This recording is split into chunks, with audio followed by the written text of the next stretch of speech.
A9 ನ್ಯೂಸ್ಗೆ ಸ್ವಾಗತ. ನಾನು ಅಮೀನ್ ಶೇಖ್. ಆಶಾಪುರ ಗ್ರಾಮದಲ್ಲಿ ಅಲ್ಲೂರು ನಮ್ಮ ಯಲ್ಲಮ್ಮ ದೇವಿ ದೇವಸ್ಥಾನವನ್ನ ಕಟ್ಟಡ ನಿರ್ಮಾಣ ಮಾಡಿ 1 ವರ್ಷ ಪೂರ್ಣಗೊಂಡಿದೆ. ವಾರ್ಷಿಕೋತ್ಸವದ ಪೂರ್ವವಾಗಿ ಇವತ್ತು ಒಂದು ಕಾರ್ತಿಕೋತ್ಸವನ ಹೊಸದಾಗಿ ನಾವು ಪ್ರಾರಂಭ ಮಾಡಿದ್ದೇವೆ. ಈ ಒಂದು ಕಾರ್ಯಕ್ರಮಕ್ಕೆ ಎಲ್ಲರೂ ಕೂಡ ಇವತ್ತು ಸಾಥ್ ಕೊಟ್ಟಿದ್ದಾರೆ. ಇವತ್ತಿನ ಒಂದು ವಿಶೇಷ ದಿನಕ್ಕೆ ನಮ್ಮೆಲ್ಲರಿಗೂ ಸಾಥ್ ಕೊಟ್ಟಿರ್ತಕ್ಕಂತಹ ದೇಶಪಾಂಡೆ ಸರ್ ಆಗಿರ್ಬೋದು, ಅಮರನಾಥ್ ಮಾಣಿಶೆಟ್ಟಿ ಸರ್ ಆಗಿರ್ಬೋದು, ನಮ್ಮ ಈ ಗುಡಿ ಕಮಿಟಿಯ ಅಧ್ಯಕ್ಷರು, ಹಾಗೇನೆ ನಮ್ಮ ಹಿರಿಯರು ಎಲ್ಲರೂ ಕೂಡ ವಿಶೇಷವಾಗಿ ಎಲ್ಲ ಹೆಣ್ಣುಮಕ್ಕಳು, ಗ್ರಾಮಸ್ಥರು ಎಲ್ಲರೂ ವಿಶೇಷ ಒಂದು ಸಾಥ್ ಕೊಟ್ಟಿದ್ದಾರೆ.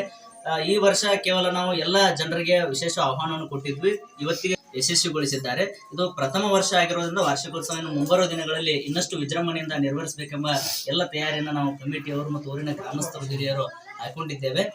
ಜೊತೆಗೆ ಇನ್ನು ಬರ್ತಕ್ಕಂಥ ಪ್ರಥಮ ವಾರ್ಷಿಕೋತ್ಸವ ಕಾರ್ಯಕ್ರಮವನ್ನ ಇನ್ನಷ್ಟು ವಿಜೃಂಭಣೆಯಾಗಿ ನೆರವೇರಿಸಬೇಕೆಂಬಂತ ಹೇಳಿ ಮಹದಾಸೆಯನ್ನ ಎಲ್ಲ ಸದಸ್ಯರು ಹಾಗೂ ಗ್ರಾಮಸ್ಥರು ನಿಶ್ಚಯಿಸಿರ್ತೇವೆ. ಮುಂಬರುವ ದಿನಗಳಲ್ಲಿ ಡಿಸೆಂಬರ್ 31ಕ್ಕೆ ಪ್ರಥಮ ವರ್ಷದ ವಾರ್ಷಿಕೋತ್ಸವ ಪ್ರಾರಂಭ ಆಗ್ತದೆ.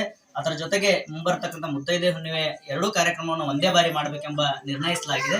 ಗ್ರಾಮಸ್ಥರೆಲ್ಲರೂ ಕೂಡ ವಿಶೇಷವಾಗಿ ಸಹಕಾರವನ್ನು ಕೊಡಬೇಕು. ಎಲ್ಲರೂ ಕೂಡ ಆಗಮಿಸಿ ಈ ಕಾರ್ಯಕ್ರಮವನ್ನು ಯಶಸ್ವಿಗೊಳಿಸಬೇಕು. ಇವತ್ತಿನ ದಿವಸ ಎಲ್ಲರೂ ಕೂಡ ಸಂತೋಷ ತರ್ತಕ್ಕಂಥ ವಿಷಯ ಏನಂತಂದ್ರೆ, ಶ್ರೀ ಯಲ್ಲಮ್ಮ ದೇವಿ ದೇವಸ್ಥಾನ ಕಟ್ಟಡ ನಿರ್ಮಾಣಗೊಂಡು 1 ವರ್ಷಗಳನ್ನು ಪೂರ್ಣಗೊಂಡ ನಂತರ ಅನೇಕ ವಿಶೇಷ ಕಾರ್ಯಕ್ರಮಗಳನ್ನು ಇಲ್ಲಿ ಹಮ್ಮಿಕೊಳ್ಳಲಾಗ್ತಾ ಇದೆ. ಮುಂದಿನ ದಿನಗಳಲ್ಲಿ ಇನ್ನಷ್ಟು ಅಭಿವೃದ್ಧಿ ಕಾರ್ಯಗಳನ್ನ ಗುಡಿ ವಿಚಾರವಾಗಿ ಹಮ್ಮಿಕೊಳ್ತೇವೆ ಅಂತ ಹೇಳಿ ಈ ಸಂದರ್ಭದಲ್ಲಿ ನಾನು ನಿಮಗೆ ಹೇಳಕ್ಕೆ ಇಷ್ಟಪಡ್ತೇನೆ. 23ರಲ್ಲಿ ಈ ಒಂದು ದೇವಸ್ಥಾನವನ್ನ ಎಲ್ಲ ಸಾರ್ವಜನಿಕರ ಸಹಾಯ ಸಹಕಾರದಿಂದ ಪುನರ್ ನಿರ್ಮಾಣ ಮಾಡಿ ಪುನರ್ ಪ್ರಾಣ ಪ್ರತಿಷ್ಠಾಪನೆ ಮಾಡಿದಂತಹ ಈ ಒಂದು ಸ್ಥಳ. ಈ ರೇಣುಕಾದೇವಿ ದೇವಸ್ಥಾನ ಕಟ್ಟಡ ನಿರ್ಮಾಣ ಸಮಯದಲ್ಲಿ ಸಾಕಷ್ಟು ಜನ ತಮ್ಮ ಸಹಾಯ ಸಹಕಾರವನ್ನು ನೀಡಿದ್ದಾರೆ. ಈ ಒಂದು ವರ್ಷದ ಕಾರ್ಯಕ್ರಮ ಮುಗಿದ ನಂತರ ಇವತ್ತಿನ ದಿವಸ ಈ ಒಂದು ಕಾರ್ತಿಕೋತ್ಸವವನ್ನು ಇಟ್ಕೊಂಡಿದ್ದಾರೆ. ನಮ್ಮ ಊರಿನ ಜಾತ್ರಾ ಮಹೋತ್ಸವದ ಸಂದರ್ಭದಲ್ಲಿ ಈ ಒಂದು ಕಟ್ಟಡ ನಿರ್ಮಾಣ ಆಯಿತು.